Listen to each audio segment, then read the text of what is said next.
ini. Makanya perasaan perempuan lebih peka daripada laki-laki itu karena memang dia itu perasaannya kuat sekali, gitu ya. Nah, selain perempuan itu memang punya kelebihan banyak itu.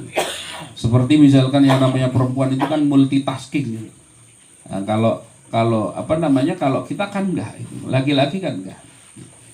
Pegang satu pekerjaan ya sudah pekerjaan itu terus. Gitu. Kita fokus itu.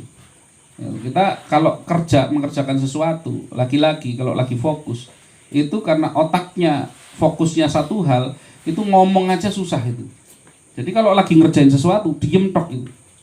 Beda kalau perempuan ngerjain karena dia multitasking, dia itu bisa sambil kerja dalam beberapa pekerjaan, mungkin ya sambil masak, sambil nyapu, sambil ngepel, sambil gendong anaknya, sambil menyusui lagi gitu kan.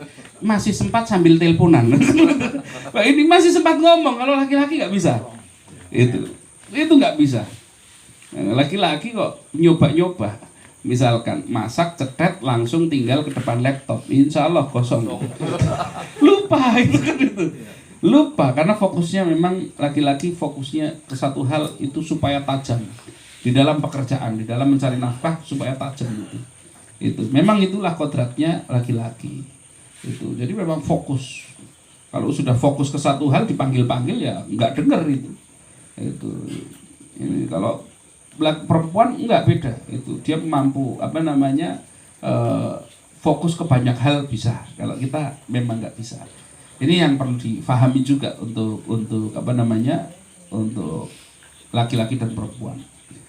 Nah, perempuan ini sampai dengan usianya dia dewasa sekalipun tetap saja yang dominan perasaan.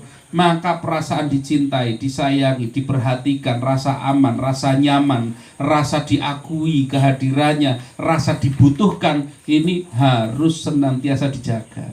Kalau perasaan ini nggak ada, sudah. Perempuan itu nggak terlalu mikir logika gitu ya. Kalau misalkan kadang-kadang laki-laki punya program, wah nanti kita akan begini, nggak mudeng. Tapi kalau perasaannya sudah terpenuhi, oke, setuju gitu. Padahal dia nggak mudeng gitu. Tapi kalau rasa perasaannya tidak terpenuhi, laki-laki sudah presentasi. Wah besok kita akan bangun usaha begini. Nggak mudeng dan apa jawabannya? Nggak usah neko-neko. Bubar semua itu. Loh banyak nggak coba laki-laki bikin perencanaan luar biasa, begitu disampaikan ke istrinya itu mentah semua. Banyak nggak seperti itu? Saking banyaknya ini memang sebenarnya istri nggak perlu paham, tapi minimal kan setuju kan begitu. Nah strateginya adalah dipenuhi rasa itu tadi, rasa dicintai, diakui, diperhatikan, rasa nyaman, rasa aman, rasa dibutuhkan. Ini terpenuhi semua itu. Nah ini perasaan semua sebenarnya yang diperlukan oleh perempuan itu ketika dibantu di di dapur. Wah, itu perasaan itu. Ketika dia sedang sedih itu ditemani, itu didengarkan curhatnya dan lain sebagainya. Itu perasaan yang terpenuhi itu. Itu semua yang dilakukan oleh Rasulullah dari awal sampai akhir tadi. Kalau kita perhatikan 5 hal yang sering dilakukan oleh Rasul, semuanya memenuhi perasaan daripada perempuan. Ini coba yang poin pertama masih ingat Mas Wahid apa? Wah sudah lupa. Untung tak rekam ini. Walaupun nggak ditonton lagi sama Mas Wahid itu. Apa yang pertama? Bukan poin dari Rasulullah tadi. Ada 5 yang saya sampaikan.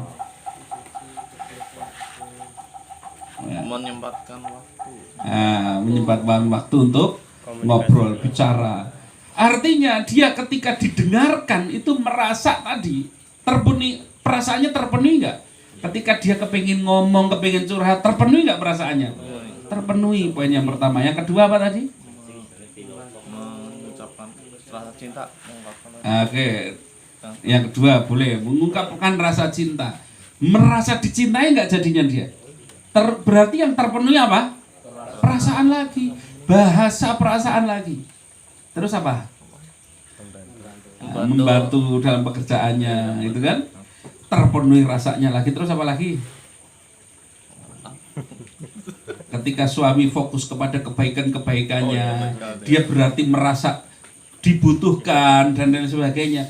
Terpenuhi perasaannya lagi, itu kan? Ketika istri sedang sedih, kita hadir di situ, dia merasa disayangi, merasa dicintai, merasa diperhatikan, terpenuhi perasaannya. 5 hal yang dilakukan Rasul semuanya bermuara kepada satu hal, yaitu yang namanya bahasa perasaan. Jadi malam ini panjenengan semua belajar satu bahasa lagi, bahasa perasaan. Kalau dulu bahasa Jawa, bahasa Indonesia, bahasa Inggris, sekarang nambah bahasa perasaan. Dan ini harus senantiasa diasah itu. Tapi ya jangan terbawa perasaan, nanti baper terus. Itu ya. Nah, insya Allah itu nanti kita bisa buka diskusi untuk selanjutnya. Saya kembalikan dulu kepada Mas Supri. Silakan.